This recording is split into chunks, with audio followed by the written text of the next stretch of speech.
still out here tonight after this heavy rain looking for some frogs, and I just spotted our first frog of the evening. This is the Natal tree frog, Herping natalensis. You can see if we get a close look at them, and they got these large red eyes with the sort of mottled green on the sides of them. This is quite a young one. They get about 3 times the size. Try to get hands on them real quick and give you guys a better look. So here's just this Natal, or the forest tree frog, just in hand. And like I said, these are gorgeous tree frogs and just quite a bit different from the amphibians we have been seeing on the last couple of videos down in the Cape. We have a huge diversity of frogs here, much larger species, far more charismatic in my opinion. And if you can just hear in the background, there's another one of these calling. Makes sort of like a yak yak and then a bzz sort of sound. Oh, here comes the rain. But yeah, rain is not all that pleasant to Herping, but the frogs really love it. So we're going to carry on, see what else we can find. See, here's yet another pair of implective bronze cacos. There's another pair just hiding in there. Yeah, it's tricky for you to see them. There's another pair out there. But yeah, these guys are really relaxed. It's actually a beautiful specimen on the top here. They're generally not so pale. Such a variable little species, and a species, oh, have a go at that. You can actually make out there's some egg masses right next to these frogs. Probably not from this pair since they're still animplectors. But yeah, awesome to see. So just photographing some of these bronze cacos that are busy calling animplexus here, and I'll zoom in here a little bit, see if you guys can see it. But there is a brown water snake right in the middle of the frame, just popping out the hole there. He's probably on the lookout for a caco to eat, but let's see if we can get a better look at him. Here's a better look at this brown water snake. You can see he's just, oh, he's probably going to reverse back into his hole. Yeah, but I mean, there you go, you can see his face really clearly. Little brown water snake. So we just got a third species of frog for the night. This is a snoring puddle frog. Have a look at this guy. They have these sharp little noses and typically quite granular skin. Very cool little frogs. He was just hopping away as I was walking away from photographing those cacos. This is one of the many reasons why I really love the Herping in KwaZulu-Natal. You can just come to these strange roadside stops. Well, I say roadside stops, this is in the estate where my parents now live, and we've got 2 species of frogs calling from a roadside puddle. Absolutely insane. Snoring puddle frog. Let's see what else we can find. So I was just driving along this dirt road next to the fence line here, and you can see pretty much, let's see if you can, in the center of the screen, I'll pause it for a little while, is a chameleon. So let's get out and go have a look at it real quick. So let's have a good look at it. It's sitting right on the top here. Oh, it's actually in shed. What a cool looking dude. This is Chameleon dilepus, the flapneck chameleon. These guys are quite common along this sort of coastal section, although unfortunately with all the development going on, their habitat is rapidly being displaced, and you can see this guy is literally on a branch overhanging the road, so I'm probably just going to move him. Oh, you can see they've cleared a road here. There's just a tiny bit of vegetation, so we might have to just relocate him to some of those areas in those reed beds where I was seeing the frogs. But I'm going to grab my camera real quick. These shedding phases make really good photos, so I'm going to grab my camera quick, get a quick photo or 2. And here's yet another species for the night. This is a painted reed frog, Hyperoleus marmoratus. This is probably still marmoratus. There's several subspecies. But yeah, he's just sitting out here. He was obviously sitting in a calling position, but I better spooked him a little bit. Yeah, this is great. This is our 4th confirmed species of the night. I've heard 2 or 3 others that I just haven't been able to get eyes on. But yeah, fantastic. Painted reed frog. Here's a really nice adult Natal forest tree frog. You can see just the size of my hand. These are impressive frogs. They got these big toe pads, those bright red eyes.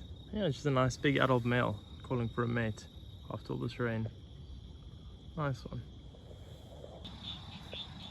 So here's another good looking forest tree frog. He just hunkered down as I sort of started filming, but there's another one right here. You can see it also calling from the elevated perch on the grasses here. You can see I'm right in the thick of all this vegetation. So I just driven a couple of 100 meters down the road, and I don't know how well we're gonna be able to see this, but there is another fluffneck chameleon. This guy's quite high up, and he's just hanging out way up in that tree. Well, this little bush. I'm not too stressed about this one, as there's a lot more vegetation here. I'll give you an idea. You can see there's quite a bit of vegetation where this guy is. Although he is, you can see they have cleared this area, which they are probably going to build a road. So chances are in the next day or two, this patch of vegetation is going to be cleared. So I actually might grab this guy. Seems well, I'm going to drive around the other side and just drop the other guy off. May as well just make sure both of them don't get killed. So let me grab this guy quick. I'll give you guys a better look. So we just got another flatneck chameleon. This is quite a big one actually. It's probably an adult male. See if we can zoom in here for you guys. But he's amongst all these thorn bushes. But you can see how this bank, you can't really see, has started to collapse, because on top of where this guy is, they've cleared to build a road. So this bank is going to get destroyed. So we're going to grab him quickly, and we're also going to relocate him to somewhere a little bit safer. So pretty much as I expected, this is a adult male. You can see he's got quite a thick base of the tail there. The tail is relatively short. He is not impressed at all. I mean, I don't blame him. He's trying to sleep, and we're out here just waking him up, but for the greater good, you know, we don't want him to get smashed up. I will show you guys what he looks like in the next clip, but it'll be me from the future when we're actually releasing this guy.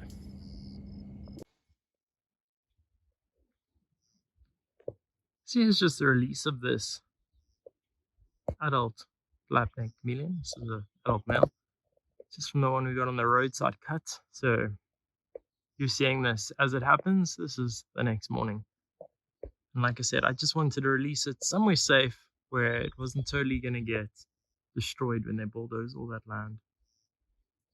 You can see he's a little bit stressed, but we just let him go in these trees, and as you can see, he's in much better habitat. There's loads of trees here. There's loads of connecting bushes where you can find food, and it's adjacent to a grassland full of grasshoppers, so he'll be stoked. So good afternoon. It is now the next day after a pretty busy night of frogging, and obviously we saw that chameleon that I released a little bit earlier today before we head out. So I was chatting to my buddy Miguel, who lives in this area where I am at the moment. He was telling me about these sort of concrete poles that are embedded in the ground, and a lot of the Phylothamnus, a lot of the green snakes typically cruise around these sort of poles and to hunt geckos and stuff like that, and they often fall in, and because the poles are, you know, 1.5 meters into the ground, they can't get out, so obviously they usually just die. So I'm cruising around. We're going to try find some of these poles and see if we can't turn up any green snakes, and if we do, we can obviously get a couple photographs of them, and of course, the more importantly, save them from a rather slow and horrible death. So these are the poles that the guy was telling me about, and I presume, okay, that one is filled with rubbish, but I can see there's a couple of geckos in there. There's another one across the road here, so let's give this one a look. And yeah, we're just gonna cruise around and look in all of these. See, this one's quite cool. Someone's actually put a stick in here, so if anything falls in there, they can actually get out, which is awesome. So no luck in the first two. So we got another two. Let's give these a go.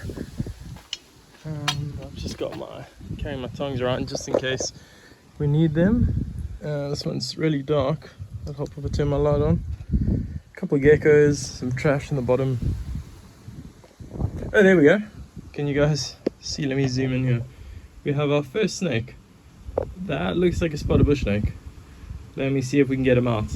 I've got this ridiculous set of snake tongs. These are 1.5 meters, so let's see if we can't get him out. So check this out, we just managed to get him out. I'll give you guys a look at him. Phylothamnus are one of my favorite genuses of snakes that we get here in South Africa. They're incredibly bitey. Have a look at this, these things are absolutely gorgeous.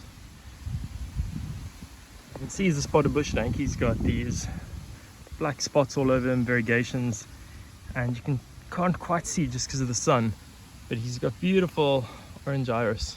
Got a beautiful orange iris, should I say. But yeah, we are going to bag him up and just move on to the next one. So here's just a better look at the spotted bush snake. Just propped him up here so you guys can get a better look, and then we're just gonna let them go.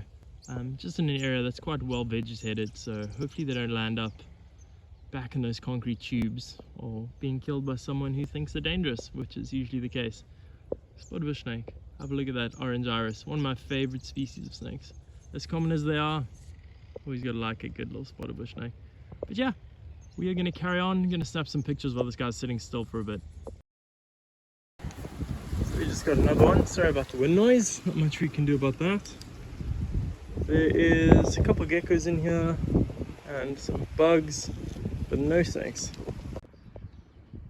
So I've just made a little roadside stop to get some pictures of this guy. This is a large adult male southern triagama. Much more vibrant and much more impressive than the southern rockogamas that we get down in the Western Cape. And on this little just sort of tree stump that he's sitting here, there are 2 or 3 females buzzing around him. You can see he's not too worried. I'm pretty close to him and he's just hanging out. Quite impressive. I mean, have a look at the turquoise. Oh, there he goes. You can see he's actually they do this head bobbing thing. Let's see if he'll do it. So I'm gonna grab a quick self and pick and we're gonna get out of here. So we just found another pole. Let's give this one a squiz. Can't see. It's so dark in here. There I can see, you guys won't really be able to see, I can see a piece of green in there, so let's see if we can't get this guy out. So there we go, we just got another spotted bush snake. I just couldn't film much, really difficult to try to film with this long tongue. This guy looks like he's in the blue. You can see he's got that same typical orange iris. He's a little bit smaller than the one we just got. You can see he got that really heavily keeled ventral scales, because they love climbing up these sort of precast walls, catch geckos. But yeah, we are going to carry on. 2 snakes, 10 minutes. Awesome. I just flipped over this log and I saw a tail of a snake shoot out. But he's pretty stuck in here, so I'm just keeping on the pressure and obviously don't want to pull him out, but let me try excavate him and I'll show you guys what he is. It has been a long time since I've seen one of these. Probably about a year now. This is a black-headed centipede eater. You can see how they get the name. Very similar to the tantilla in the US. These guys feed exclusively on centipedes. They are venomous, but they generally don't bite. They have a tiny gape and they're not known to be dangerous at all. But having said that, if he opens his... Calm down, brethren. If he opens his mouth and decides to bite, we aren't going to let that happen. But yeah, chuffed to get a snake on the board. It's been a pretty snakeless day today, so chuffed. Black-headed centipede eater, Paralactus capensis. We got some photos. This guy can just go back into the leaf litter. He can go do his thing.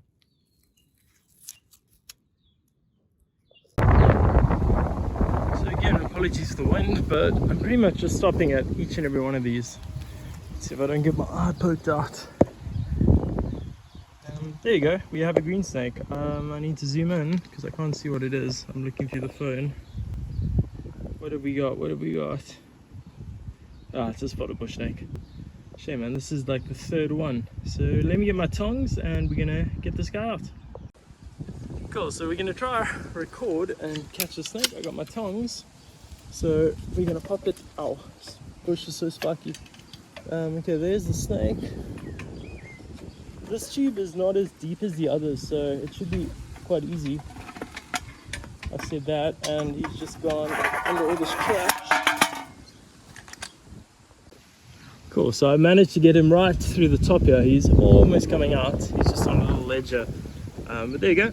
It's another spotted bush snake. Shame this guy's got a bit of a truncated tail happening. But beautiful. You can see they've got the bright orange iris.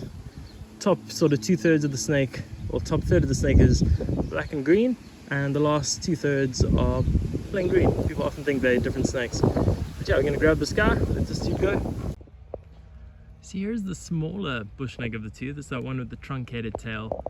You can see it doesn't have as many spots as the other ones. They are quite variable. This one is a little bit thin. It's probably been in that tube a little while, so hopefully this guy can get a meal. As you can see, he's a lot more vibrant than that one we just pulled out of the tube that's in the blue. I'm gonna snap a couple photos of this guy, and I'll probably actually leave him right here in this little thorn tree where he can go on and move off as he wants to.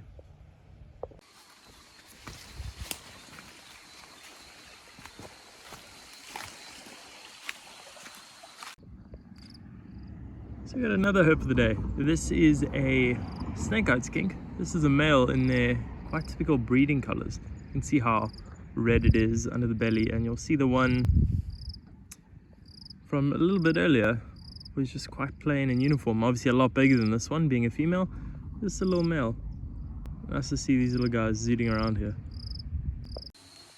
So I've just made my way down in this coastal forest stream, and I just came across this guy just sitting out here in the open. Let me just zoom in real quick. It makes no sense at all. But that is a kloof frog, quite a highly specialized frog, or specialized species should I say. And he's just sitting here on the base of this cliff face. Pretty damn cool. I did see quite a lot of tadpoles, and there's in the bottom here, and I was wondering what species they could be from, and it's more than likely they're from this bad guy sitting right here. Let me have a look at him. Oops, he jumped in the leaves. Let me try to find him.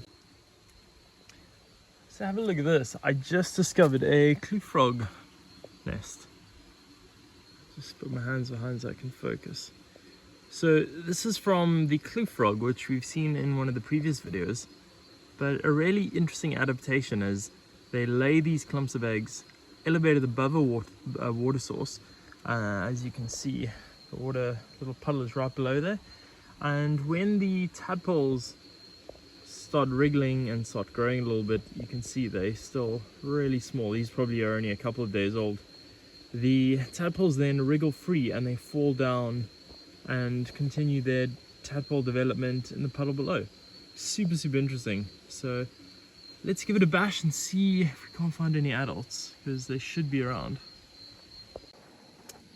So here's a closer look at that kloof frog once it's calmed down a bit. Have a go at the hands and the feet, and just have a look how long these toes are and how they sort of cup down. And I'll give you a little look. I mean, here's the frog. If we zoom out, and now there's the habitat.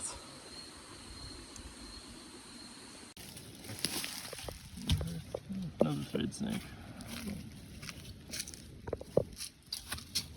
Oh, we got another species of frog for the day. This is a bush squeaker. It's a nice big old female. They usually have a hourglass shape on the back there, but this one is quite plain. But yeah, I'll let this little lady go. Go into the leaves, friend. There she goes. So I was just walking through this patch of grassland and I caught something dramatically off color. And have a go at this. This is a KwaZulu dwarf chameleon, and this is a female. More than likely she's showing these dark colors, not due to stress, because when I found her, that's obviously what alerted me to her presence, was the color. More than likely that she's gonna drop babies. You can see she's absolutely enormous. So yeah, these guys will drop anywhere from sort of 8 to 12 babies, sometimes twice yearly, but usually just once a year in the sort of spring going into summer like we are now. And yeah, she's just creeping along here. To give you an idea, This is where I saw the flapneck chameleon in the last video. Yeah, this is just sort of natural coastal grassland with scattered sort of coastal forest. And this little lady is just making her way down. I'm not going to mess with her at all. I don't want to stress her out even more so than she may be. But yeah, we're just going to carry on grabbing a couple of photos from a distance. No flash, just natural light.